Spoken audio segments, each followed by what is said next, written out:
If you want to make SurveyMonkey allow multiple responses, I'll show you the fastest way to do it step by step. This is a really useful setting if you want the same person to submit more than one answer, whether you're running a poll, collecting feedback, or managing a survey where repeat responses are allowed. And if this tutorial helps you out, go ahead and hit that like button and subscribe for more quick software how-to videos just like this.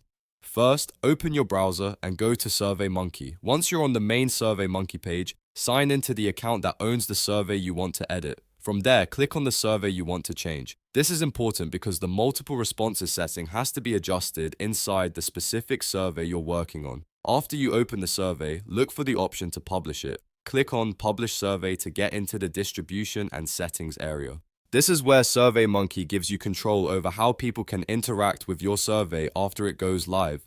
Next, click on Edit Settings. This will open up the survey options where you can adjust things like who can respond, how responses are collected, and whether participants can submit more than once. If you're trying to allow multiple entries from the same user, this is the section you need. Now scroll down until you find the multiple responses option. SurveyMonkey places this setting lower down in the survey settings, so take your time and look through the page carefully. Once you see multiple responses, click on it to expand the option. When the setting opens, click on. Turning this on allows multiple responses for the survey, which means the same participant can submit again instead of being blocked after one response.